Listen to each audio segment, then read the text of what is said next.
भारत में विरोध आंदोलनों पर जो चर्चा हम कर रहे थे, उसी चर्चा को आगे बढ़ाते हुए आज डिस्कस करेंगे स्वायत्तता और संप्रभुता की मांग करने वाले पृथकतावादी आंदोलन, विकास विरोधी पर्यावरणीय आंदोलन और नागरिक अधिकार आंदोलनों के विषय में।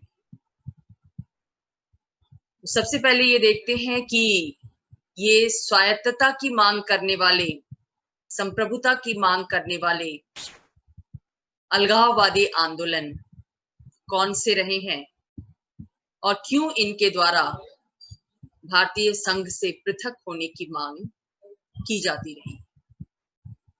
जाहिर सी बात है कि बहुत से राज्य संविधान द्वारा जो संघात्मक व्यवस्था स्थापित की गई है, उसके तहत केंद्र राज्य का जो संबंध निर्धारित किया गया है, उससे वो संतुष्ट नहीं है।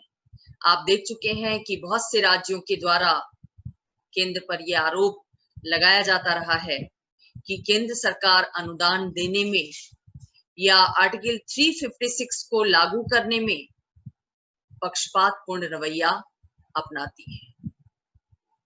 इन राज्य सरकारों का विरोध इस बात को लेकर रहा है कि संसाधनों का सही तरीके से वितरण न होने के कारण उनका विकास अवरुद्ध हो रहा है। कुछ राज्य तो ज्यादा विकसित हो जा रहे हैं, राज्य के कुछ भाग ज्यादा विकसित हो जा रहे हैं, जबकि शेष भाग पिछड़े के पिछड़े बने रह रहे हैं।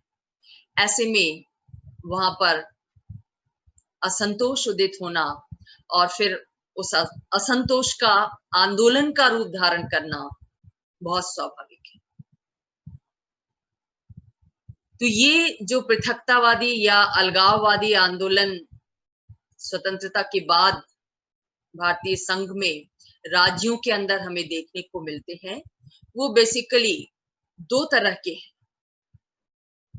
एक वो आंदोलन है जो भारत के संघीय ढांचे के भीतर ही आर्थिक और राजनीतिक स्वायत्तता चाहते हैं।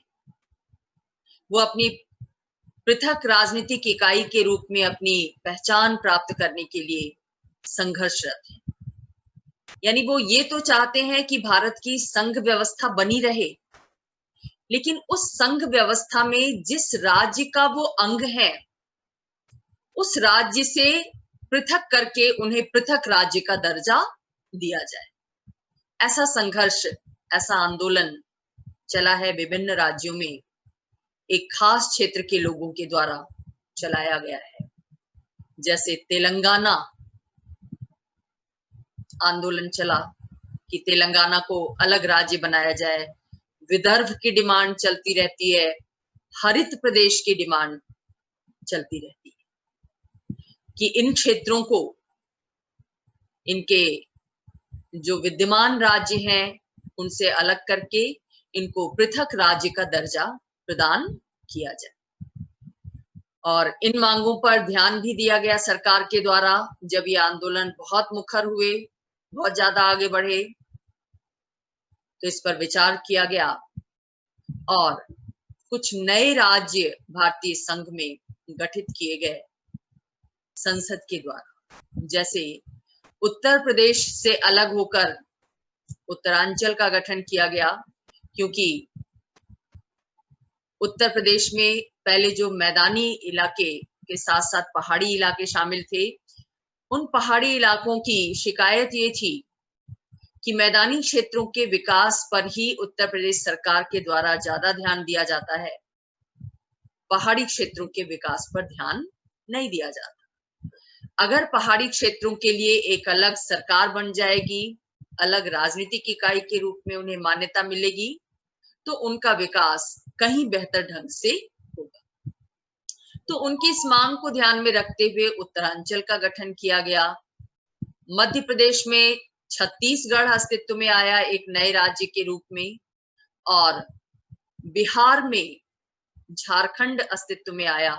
बिहार से अलग झारखंड राज्य का एक नए राज्य के रूप में, पृथक राज्य के रूप में गठन किया गया। ऐसे ही आंध्र प्रदेश से अलग होकर तेलंगाना अस्तित्व में आया।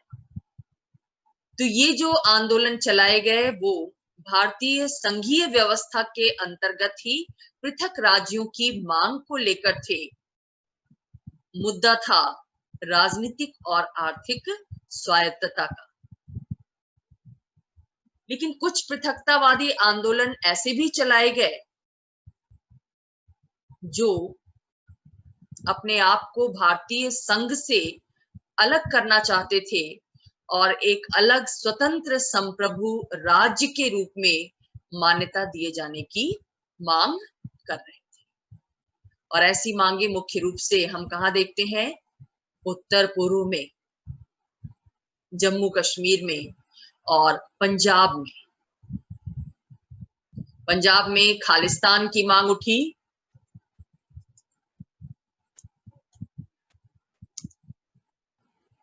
और बोडोलैंड की मांग असम में उठी। जम्मू कश्मीर अपने पृथक अस्तित्व के लिए संघर्षरत रहा ही है और ये समस्या नाना कारणों से विश्व पटल पर भी छाई रही है। इससे पहले दक्षिण में जो तमिल भाषी क्षेत्र थे उन्होंने भी भारतीय संघ से पृथक तमिल राज्य की डिमांड की थी, उसकी स्थापना की मांग की थी। तो ये पृथकतावादी आंदोलन इन दो रूपों में हमें देखने को मिलते हैं और इन आंदोलनों की खासियत ये रही है कि इनमें से कुछ को वहां की जनता का भी बहुत व्यापक समर्थन हासिल था। लेकिन ऐसे आंदोलन राष्ट्र की संप्रभुता को चुनौती देने वाले रहे हैं। अगर इनकी डिमांड को मान लिया जाता, खासतौर से पृथक स्वतंत्र राज्य का, स्वतंत्र संप्रभु राज्य का दर्जा दिए जाने की मांग, तो इसका मतलब था भारतीय संघ का विघटित होना, और भारत कभी भी इसके लिए तैयार नहीं होता।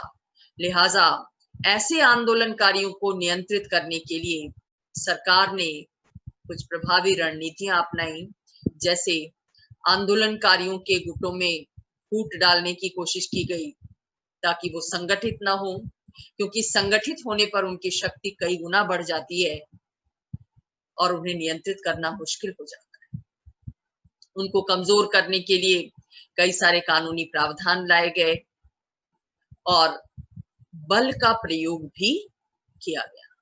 हालांकि बल प्रयोग से एक नई समस्या सामने आई और वो थी मानवाधिकारों के हनन की।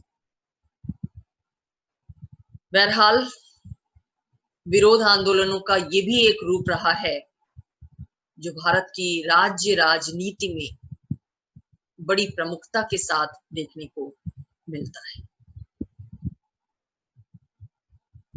अगला जो विरोधी आंदोलन हम देखते हैं वो है विकास विरोधी पर्यावरणीय आंदोलन। आप सब इस बात से वाकिफ हैं कि आज दुनिया भर में भौतिक विकास के लिए जो मॉडल अपनाया जा रहा है, भारत ने भी उस मॉडल को आत्मसात किया, अपनाया। वो मॉडल ऐसा मॉडल है जिसके तहत बेतहाशा भौतिक विकास को अनुमति दी गई, उपभोक्तावादी संस्कृति को प्रोत्साहित किया गया कि जीवन में जितना ज्यादा उपभोग कर सको, अपने जीवन को जितना सुविधा युक्त बना सको, अपनी जीवन शैली को जितना ज्यादा आराम तलब बना सको, वही सभ्यता का तकाजा है, संस्कृति का तकाजा है। लेकिन इस शैली का, इस नीति का, इस मॉडल का रिजल्ट क्या हुआ? सुख सुविधाएं बढ़ाने के लिए हमने प्राकृतिक संसाधनों का खूब दोहन किया। बड़े बड़े उद्योग धंधे लगाए गए, औद्योगिकरण के बाद, जिसमें बड़ी मात्रा में प्रोडक्शन होता है। प्रोडक्शन किस लिए? जनता के उपभोग के लिए। बड़े बड़े बांध बनाए गए पनबिजली योजनाओं को पूरा करने के लिए, पानी से बिजली पैदा करने के लिए, लोगों की बिजली की आवश्यकता, एनर्जी की आवश्यकता को पूरा करने के लिए। तो सुख सुविधा तो बढ़ी, जीवन शैली में परिवर्तन तो आया, लेकिन इस परिवर्तन का खामियाजा क्या भुगतना पड़ा? प्रकृति के ऊपर, प्राकृतिक संसाधनों के ऊपर बहुत ज्यादा दबाव पड़ा। और यही नहीं, विकास का ये जो मॉडल रहा, वो मॉडल बहुत असंतुलित था। असंतुलित इस सेंस में कि इस विकास का लाभ समाज के कुछ वर्गों को ही मिला, सभी वर्गों को प्राप्त नहीं हुआ। तो जो इस मॉडल से दुष्प्रभावित थे, उन लोगों ने इसके विरुद्ध आंदोलन शुरू किया। कई पर्यावरणवादी संगठन अस्तित्व में दिखाई देते हैं, राष्ट्रीय और अंतर्राष्ट्रीय स्तर पर जो कार्यरत हैं, जिन्होंने विकास के इस मॉडल को समाज के कमजोर वर्गों के लिए अनुपयोगी बताया, अनुपयुक्त बताया, और पर्यावरण की रक्षा के लिए इन्होंने आवाज उठाई। इनकी डिमांड क्या है कि विकास का मॉडल ऐसा होना चाहिए जिससे प्राकृतिक संसाधन बने रहें, सतत रूप से बने रहें, जनरेट होते रहें। इतना ज्यादा जंगल न काट दिए जाएं कि जंगल खत्म ही हो जाए, और अगर काटे जाएं तो नए पौधे जंगल में लगाए जाएं ताकि वो बड़े होकर फिर हमारी आवश्यकता को पूरा करें, और केवल इसी पीढ़ी की जरूरत को नहीं बल्कि आगे आने वाली पीढ़ियों की जरूरतों को भी पूरा कर सके। हुआ क्या कि बड़े बड़े जो बांध बनाए गए, उसकी वजह से उन बांधों के करीब जंगलों में या गांव में रहने वाले जो आदिवासी लोग थे, ग्रामीण लोग थे, स्थानीय लोग थे, जो लंबे समय से पुश्तैनी रूप में वहां चले आ रहे थे, उनके सामने एक बड़ी समस्या उपस्थित हुई, विस्थापन की। विस्थापन का मतलब है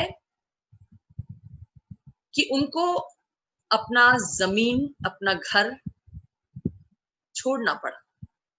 क्यों छोड़ना पड़ा? जब बांध बनाया जाता है तो बीच बीच में बांध से पानी छोड़ा जाता है। बांध बनाने के दौरान नदी के जल को एक स्थान पर इकट्ठा किया जाता है, और वो इकट्ठा पानी जब छोड़ा जाता है अचानक से, तो आसपास के जितने भी इलाके होते हैं उनमें बाढ़ की सी स्थिति आ जाती है। तो बाढ़ की स्थिति में तो कोई नहीं रह सकता, गांव के गांव डूब जाते हैं। ऐसी स्थिति में लोग वहां से चले जाते हैं, लेकिन जब जाते हैं, दूसरी जगहों पर जाते हैं, तो वहां के जो मूल निवासी हैं उनको लगता है कि ये हमारे संसाधनों पर दबाव डालेंगे अपनी जरूरतों को पूरा करने के लिए। तो जो विस्थापित है वो पहले से विस्थापित तो है ही, जहां वो जा रहा है, जहां उसका पुनर्वास किया जा रहा है, जहां उसको फिर से बसाया जा रहा है, वहां भी वो सहज महसूस नहीं कर रहा है, क्योंकि उसकी जरूरतें सरलता से पूरी नहीं हो पा रही हैं।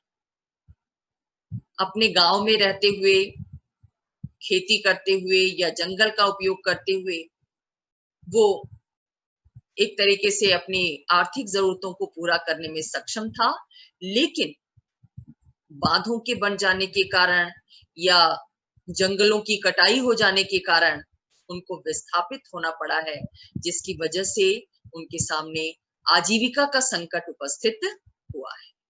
और केवल आजीविका ही नहीं, बल्कि एक और प्रॉब्लम सामने आई है, वो ये है कि जो पारंपरिक ज्ञान इनके साथ जुड़ा रहता है, वो पारंपरिक ज्ञान भी खत्म होने की कगार पर है। आप जानते हैं कि हमारे देश में जो पॉपुलेशन है, जनसंख्या है, उसका लगभग 10% भाग आदिवासियों का है। ये आदिवासी जंगल में रहते हैं और जंगल के जो संसाधन हैं, पेड़ पौधे हैं, फल मूल है, लकड़ियां हैं, औषधीय पौधे हैं, ये उनका प्रयोग करके अपनी आजीविका का निर्वाह करते हैं, अपने स्वास्थ्य की देखभाल करते हैं, अपने आप को आपदाओं से बचाते हैं, प्राकृतिक आपदाओं से।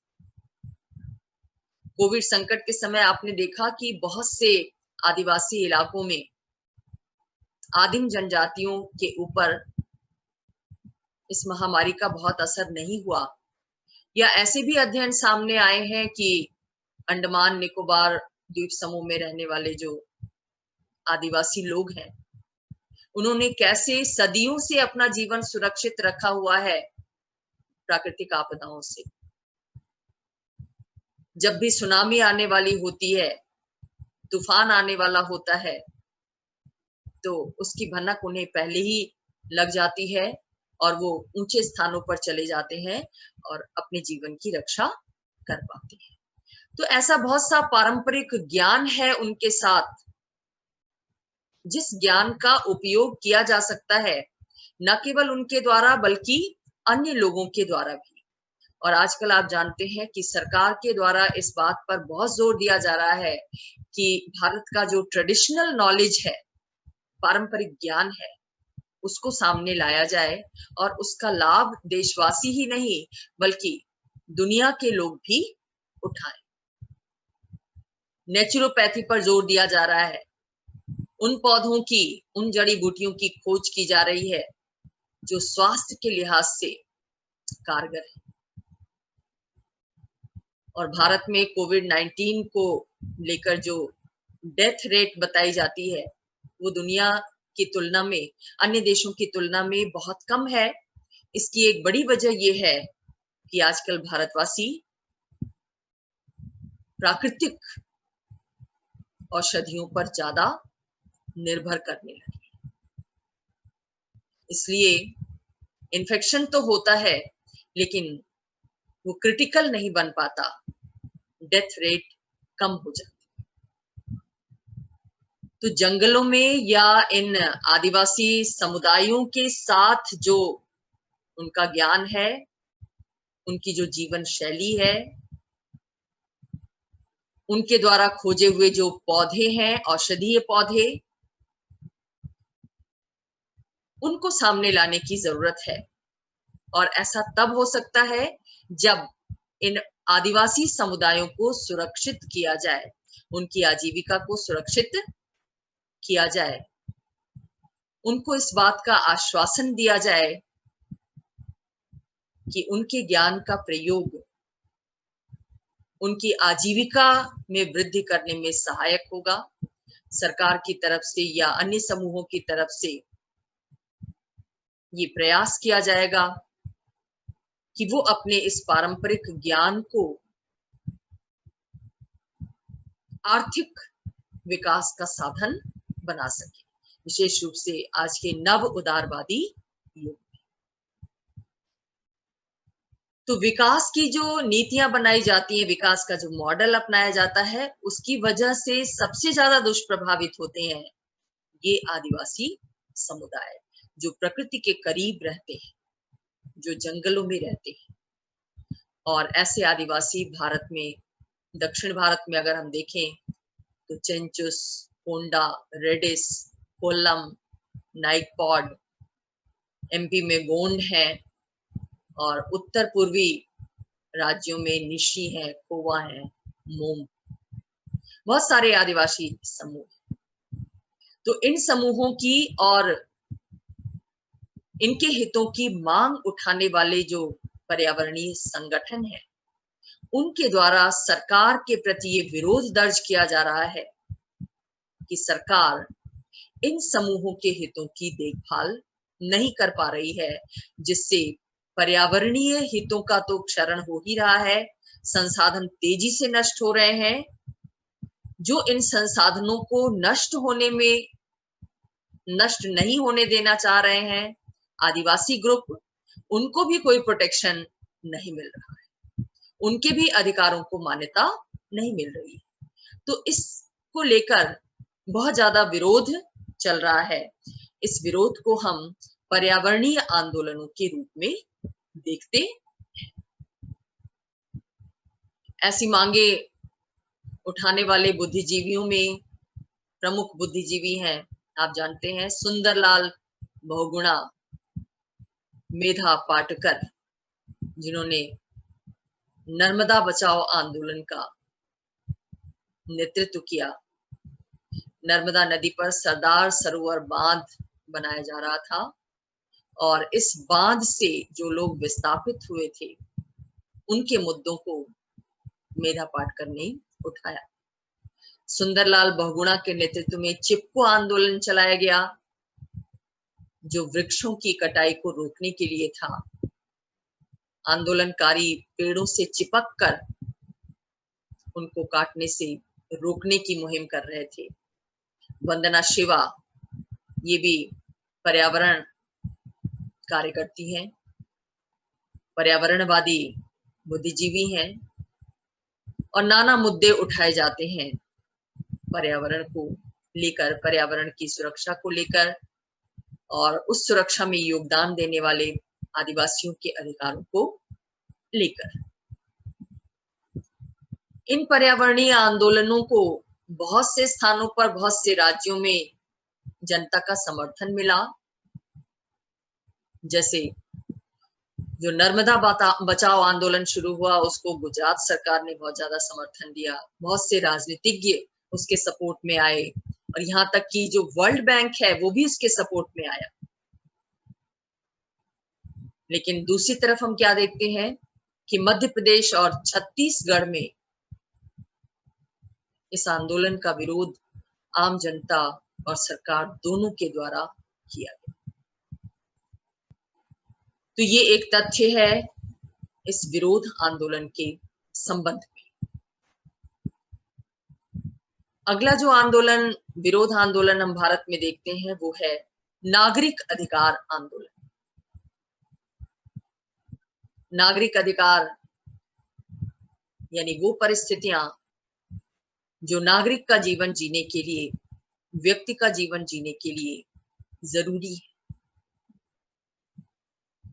हालांकि स्वतंत्रता के बाद भारत में जो संविधान बनाया गया, उस संविधान के तहत फंडामेंटल राइट्स प्रदान किए गए, मौलिक अधिकार प्रदान किए गए और ये अपेक्षा की गई कि अब भारतीय नागरिकों को अपने अधिकारों को लेकर नहीं लड़ना पड़ेगा, जैसा कि स्वतंत्रता से पहले विदेशी शासन के साथ हुआ था। तब तो स्वाभाविक था कि सरकार विदेशी थी और भारतीयों की डिमांड पर ध्यान नहीं देती थी, अपने हितों को सामने रखती थी, जिसके कारण कई बार भारतीयों के नागरिक अधिकारों का हनन होता था। और इसके विरुद्ध राष्ट्रीय आंदोलन के दौरान बहुत से संगठनों के द्वारा, खासतौर से भारतीय राष्ट्रीय कांग्रेस जो लीडिंग ऑर्गेनाइजेशन था उस समय, उसके द्वारा अपने विभिन्न आंदोलनों में नागरिक अधिकारों की मांग उठाई गई। लेकिन स्वतंत्रता के बाद हम क्या देखते हैं कि संविधान ने तो हमें अधिकार दे दिए, लेकिन व्यवहार में सभी को वो अधिकार उपलब्ध नहीं हो सके। और यही वजह है कि बड़ी तेजी से नागरिक अधिकार संगठनों का उदय हुआ स्वतंत्र भारत में, जो इस बात की डिमांड करते हैं कि भारतीय नागरिकों को उनके अधिकार दिलाए जाएं, जिससे स्पष्ट होता है कि नागरिक अधिकार सुरक्षित नहीं है भारत में, या नागरिक अपने अधिकारों की स्थिति को लेकर संतुष्ट नहीं है, तभी तो कभी व्यक्तिगत रूप में तो कभी किसी संगठन के माध्यम से नागरिक अधिकारों के उल्लंघन को रोकने की कोशिश की जाती है और उन्हें सुरक्षित बनाने की मांग की जाती है। कुछ प्रमुख नागरिक अधिकार संगठन भारत में जो कार्यरत हैं वो है Human Rights Law Network, Lawyers Collective, People's Union for Civil Liberties, Common Cause, Sabrang Trust और नाज फाउंडेशन।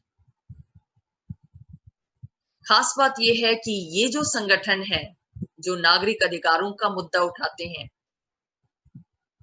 वो अपनी कार्यवाही शांतिपूर्ण ढंग से करते हैं और कानून सम्मत प्रक्रिया के अनुसार करते हैं। इनकी गतिविधियां हिंसक नहीं होती या बहुत कम होती हैं। अब इनकी मुख्य मांगे क्या है, कहां इन्हें शिकायत है? सबसे पहली शिकायत इनकी ये है, मांग ये है कि राज्य की जो सेना और पुलिस है उसके द्वारा सबसे ज्यादा अधिकारों का उल्लंघन किया जाता है, क्योंकि आरोपी अपराधियों के खिलाफ जिस तरह की कार्यवाही पुलिस के द्वारा की जाती है वो मानवोचित नहीं है। आप जानते हैं कि कैसे फर्जी मुठभेड़ दिखाकर अपराधियों को न्यायालय पहुंचने से पहले ही मार गिराया जाता है, या सेना के द्वारा अपनी शक्ति का प्रयोग करते हुए कई बार निर्दोष लोगों को निशाना बनाया जाता है। जो नागरिक अधिकार कार्यकर्ता हैं, संगठन हैं, वो इस स्थिति से संतुष्ट नहीं है और ये मानते हैं कि भले ही कोई व्यक्ति अपराधी है लेकिन अपराधी होने से पहले वो एक व्यक्ति है, एक नागरिक है। इसलिए नागरिकता के अधिकार, वैयक्तिकता के अधिकार उसे प्राप्त होने चाहिए। संविधान उसे अधिकार देता है। वो कहता है कि किसी व्यक्ति को अगर बंदी बनाया जाए तो उसका कारण बताया जाए और उचित कारण होने पर ही उसको गिरफ्तार किया जाए, क्योंकि ऐसा ना करना उसकी व्यक्तिगत स्वतंत्रता के अधिकार का उल्लंघन। लेकिन व्यवहार में क्या देखा जा रहा है कि पुलिस के द्वारा, सेना बल के द्वारा इस वैयक्तिक स्वतंत्रता के अधिकार का उल्लंघन किया जा रहा है, जिसकी वजह से नागरिक अधिकार संगठन सक्रिय हुए हैं और वो डिमांड करते हैं कि पुलिस का ये रवैया, सेना का ये रवैया बदला जाना चाहिए। दूसरी इनकी शिकायत है कि देश में आतंकवाद को नियंत्रित करने के लिए, राष्ट्रीय सुरक्षा को सुनिश्चित करने के लिए बहुत सारे ऐसे कानून बनाए गए हैं, निरोधक कानून, और इन कानूनों के माध्यम से सुरक्षा बलों को अधिकार दिए गए हैं। उन अधिकारों को समाप्त किया जाए, क्योंकि इससे निर्दोष नागरिकों के अधिकारों का हनन होता है। जैसे ऐसे कानूनों में आप देखते हैं टाडा है, टेररिस्ट एक्टिविटीज डिस्ट्रक्शन एक्ट, जिसके तहत किसी भी व्यक्ति को शंका के आधार पर ही लगता है कि वो आतंकवादी गतिविधि में लिप्त हो सकता है या आतंकवादियों के साथ उसके संबंध हो सकते हैं, उसको गिरफ्तार किया जा सकता है, उस पर कार्यवाही की जा सकती है। मीसा है, maintenance of internal security act, AFSPA, arm forces special power act, खासतौर से जो नॉर्थ ईस्टर्न स्टेट रहे हैं वहां पर सैन्य बल को यह अधिकार दिया गया इस कानून के माध्यम से कि वो आशंका होने पर भी कि कोई व्यक्ति उग्रवादी हो सकता है, आतंकवादी हो सकता है, लॉ एंड ऑर्डर को बिगाड़ने वाला हो सकता है, वो देखते ही उसे गोली मार सकते।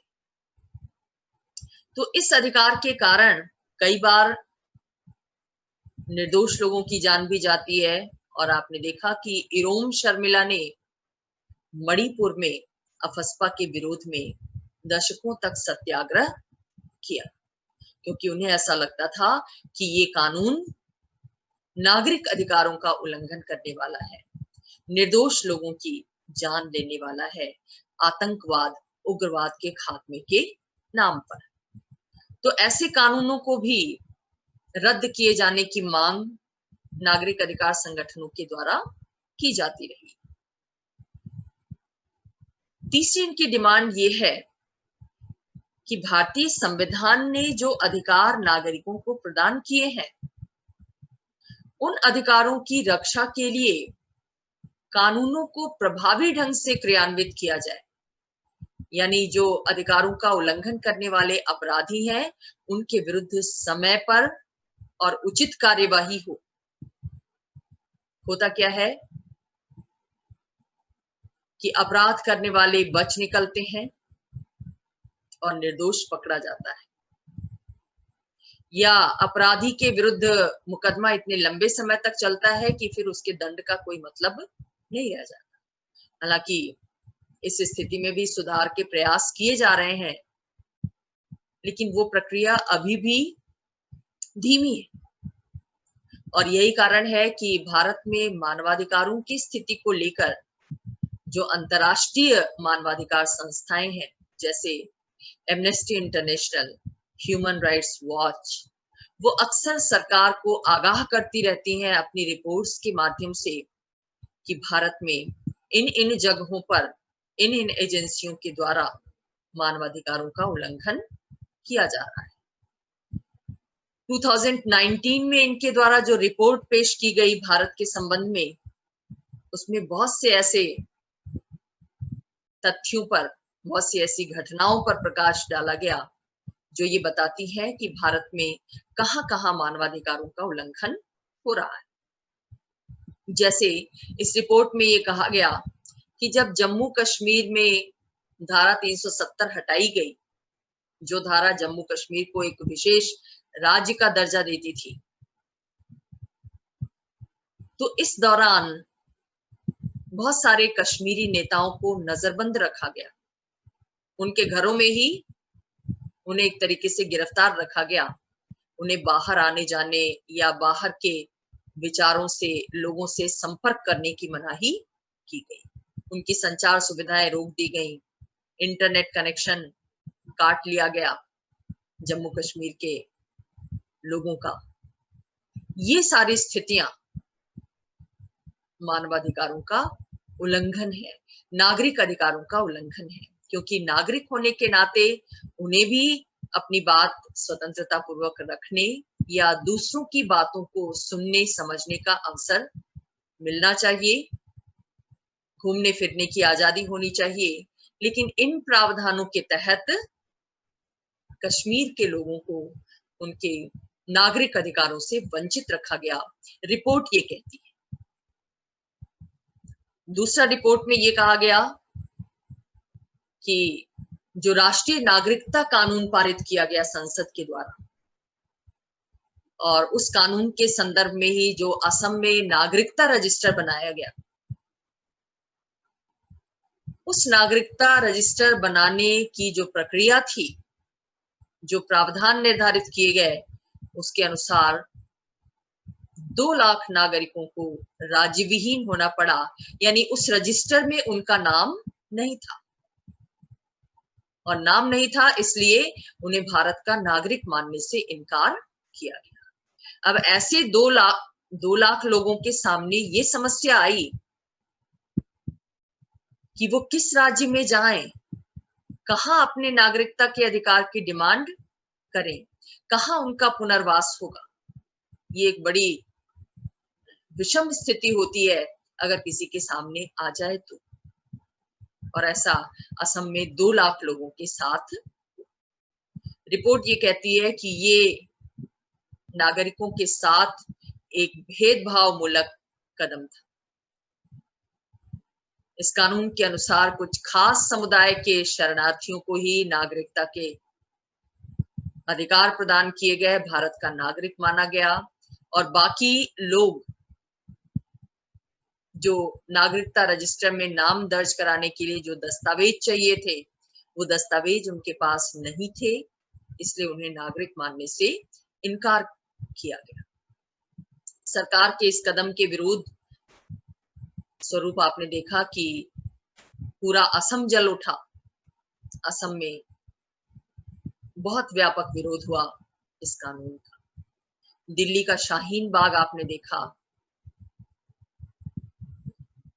बड़ा आंदोलन वहां पर किया गया इस नागरिकता कानून को लेकर, जो कि रिपोर्ट के अनुसार नागरिक अधिकारों का उल्लंघन है।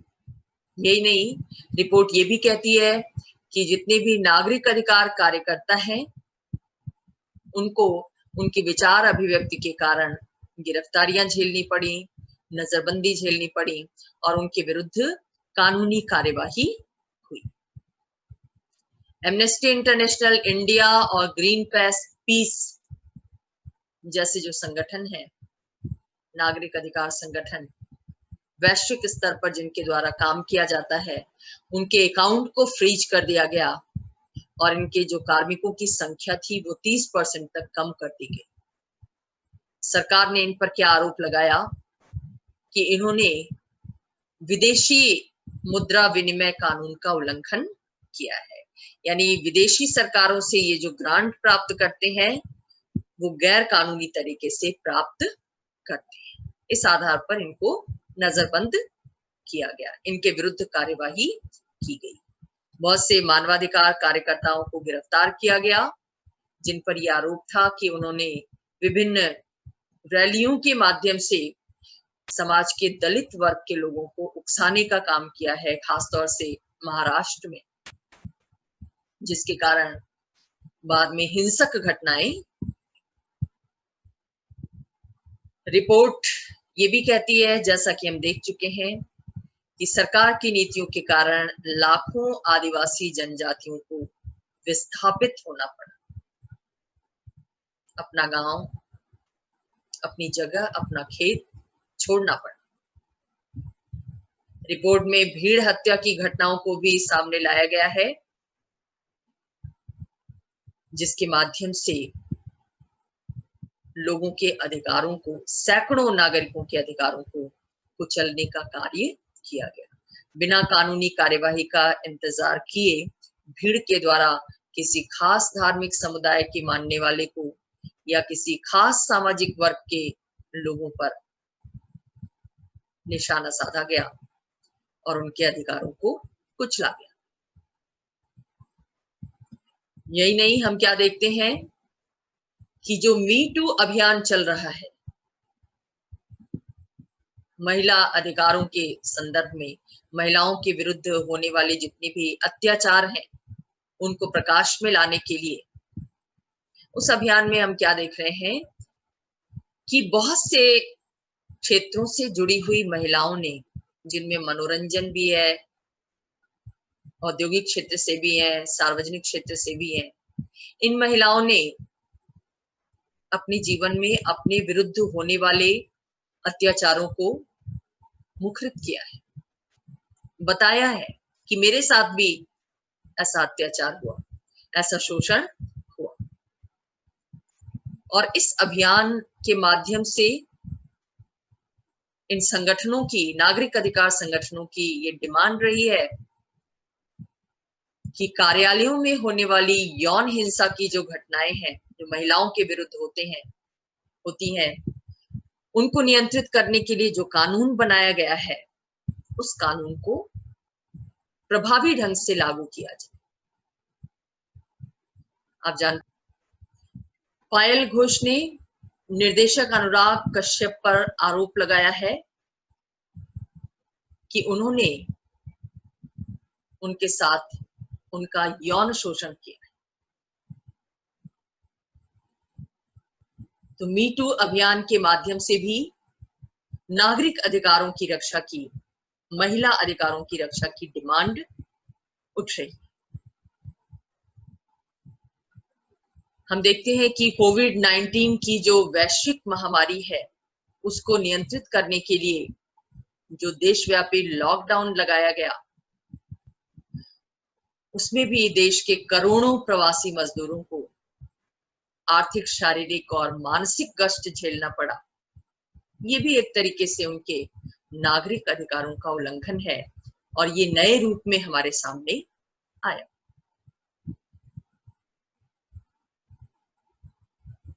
सरकार ने भी मानवाधिकारों की रक्षा के लिए बहुत सारे प्रयास किए हैं। इन नागरिक अधिकार संगठनों के साथ साथ मानवाधिकार आयोग गठित है, राष्ट्रीय मानवाधिकार आयोग, जो पूरे देश में मानवाधिकार उल्लंघन की घटनाओं की जांच करता है और उस संबंध में समुचित कार्यवाही करता है। विभिन्न वर्गों के अधिकारों की रक्षा के लिए भी बहुत सारे आयोग गठित किए गए हैं, जैसे अनुसूचित जाति आयोग, महिला आयोग। लेकिन जितनी ज्यादा व्यवस्थाएं की गई हैं अधिकारों की सुरक्षा के लिए, जितने नागरिक संगठनों का उदय हुआ है और जितनी अधिकार उल्लंघन की घटनाएं हमारे सामने आई हैं, उनके साथ साथ उनकी रक्षा की मांग भी उतनी ही तेजी के साथ उठी। तो ये विरोध आंदोलन जो भारत में हमें देखने को मिलते हैं वो नाना रूपों में है, जिनमें से बहुतों की चर्चा हमने कर ली है अपनी विभिन्न चर्चाओं के